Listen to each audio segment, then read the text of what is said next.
Hey guys, this is a review for season 3 of Transparent from Amazon Prime. I hadn't really reviewed the other seasons because they had been aired before I had this YouTube channel, so of course I hadn't reviewed them. But now I'm going to review season 3, and for those who haven't watched Transparent, I really recommend it, not only because of the subject matter, but because I think it handles very nicely the way, like the new ways of television, if you will. Of course, this is a streaming series like all the Netflix series, of course, and if you watch Hulu and if you watch other streaming services, if you will. And it's a nice series because it just walks between the line between drama and comedy. And for all the awards and stuff like that, they always classify as comedy, which I don't really understand because for me it is not a comedy. But to be honest, it is not a full drama either. I mean, of course, there are more dramatic elements to this series than comedic ones, I think. But I think it really walks the line between the two, and it's really, really well crafted. And I think it's the kind of series you would expect to be watching in a streaming service, to be honest, because if you want to see like the same old dramas and same old series and comedy series and sitcoms that you have watched all your life, I don't think that a streaming service is good for that. I actually watched over the summer all the episodes of Crazy Ex-Girlfriend, which is a CW series, and for example, that series is perfect for that channel because of the subject that it has.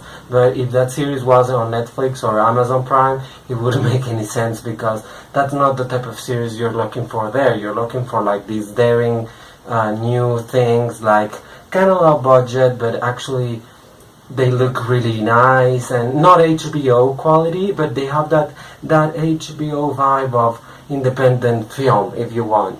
So yeah, Transparent is about the Pfefferman family, Maura, Sarah, Josh, Ali, and Shelley Pfefferman, who are husband turned mother too, and the children, which is, it's about a father called Morton Pfefferman who transitions because he realizes that all along his life he has been a transgender a transgender person, to be honest. I don't want to mess this up by saying the wrong thing, so a transgender person.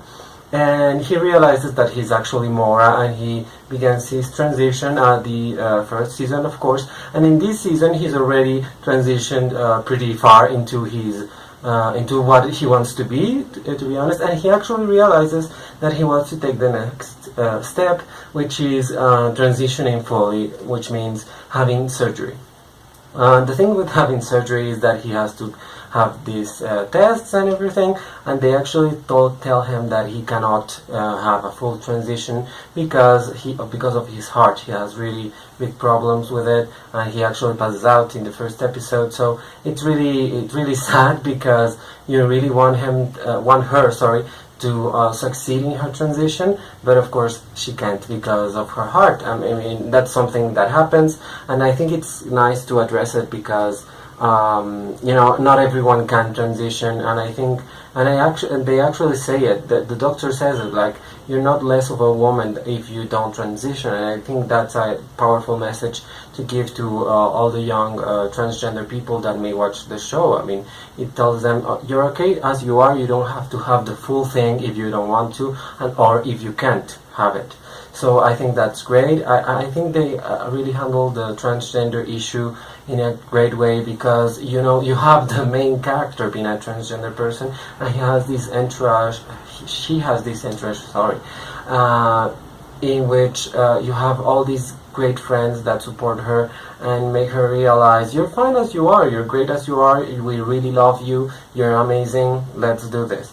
And they support her when she says, I'm going to transition. Not her girlfriend, which is played by Angelica Houston, who is amazing, but she doesn't support her, but at the end she doesn't transition. And I was thinking that they were going to get back together, but apparently that's not happening at the end of the series. I think the children are actually a really great thing to watch because they're also different. They're also the same and at the same time different. I mean, her eldest daughter, who's Amy, I think. Amy, no, Sarah. Sorry, Amy is the actress. Sarah is married, but she has this strange relationship with her husband. She had like an open relationship basically, and she goes to this like how do you say, like dominant relationship with a woman, like submissive and I don't know the words, BSM, I don't know, something like that. And she goes to get spankings and everything, but she realizes that that doesn't really feel her anymore. She doesn't feel anything after that anymore, and she kind of feels that maybe she needs to be in an actual relationship. She was in a relationship also with a woman, but that didn't work out because she was going behind her back with her husband again, which is kind of insane.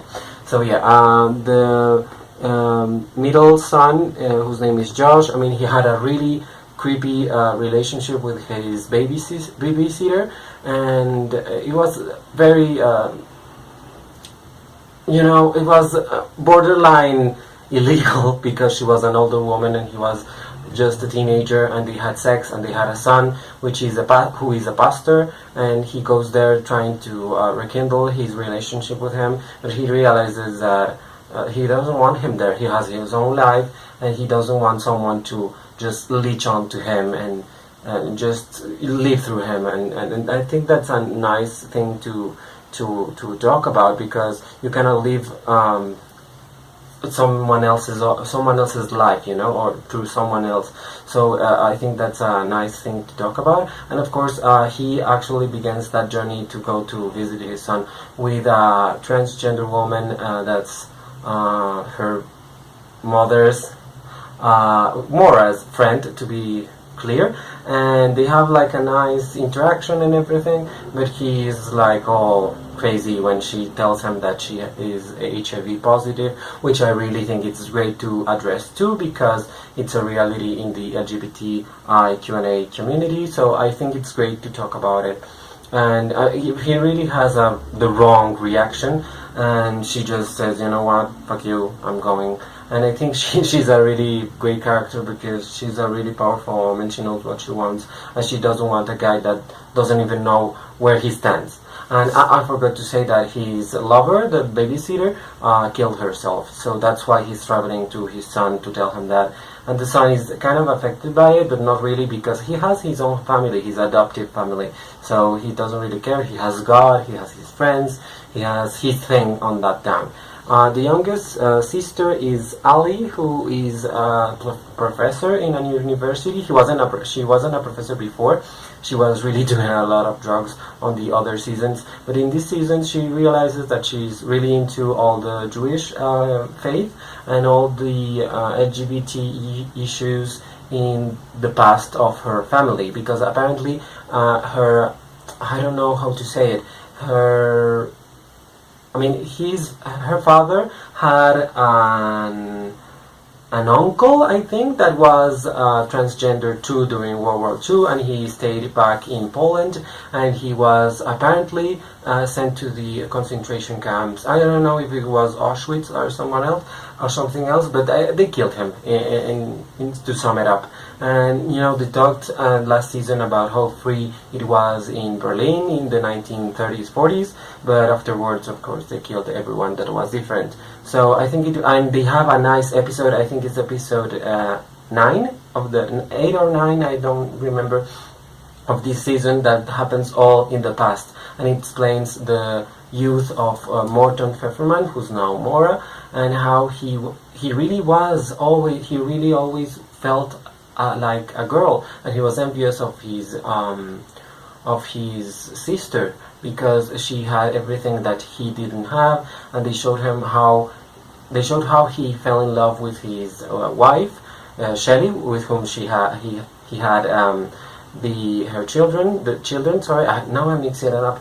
And yeah, and it's really awful, because you realize that Shelley had been molested by one of her teachers, and nobody knew, and that's why she loves having relations. She actually tells that at the end of the season. She loves to have relationships with men that are troubled, and I really think that's true. I mean, she's really obsessed with them.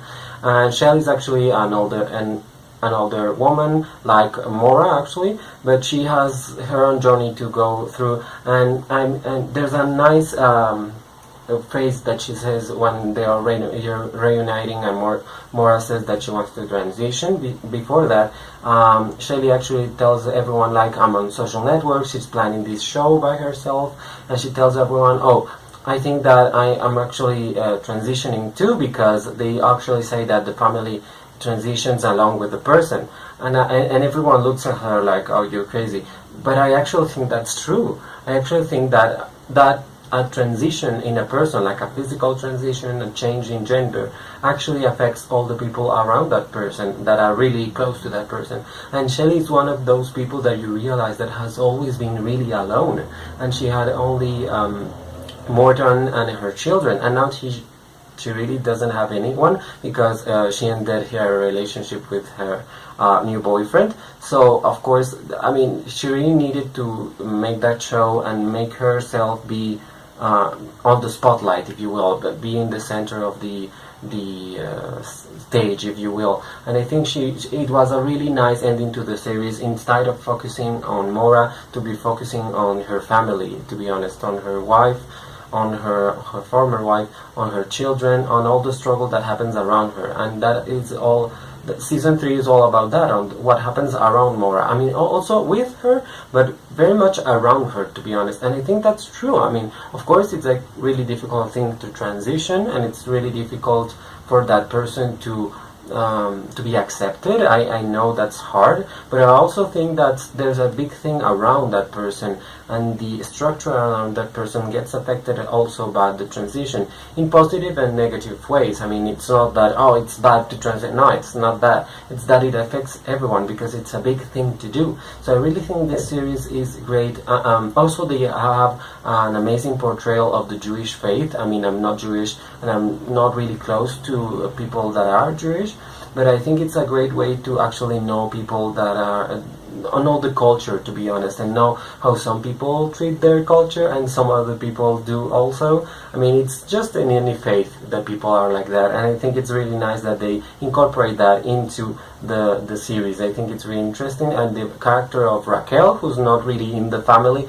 but she feels like she's from the family, it's really great to have her there and to help you navigate the waters of all the Jewish things that happen in the series, and of her own journey, because she's really affected by a lot of things that have happened along with that family and with the transition. And it's really interesting because she's not really that close to them, but she has been affected too. I mean, that's really interesting, and I think it's Jill Soloway, which is the director and creator of this show, did a really great job. So I think this review is really long now, so I'm going to say bye. Thank you so much for watching this review. Please like, comment, share this review in your social networks, and subscribe to my channel. Transparent is great. Please watch all the seasons. Thank you so much. Goodbye.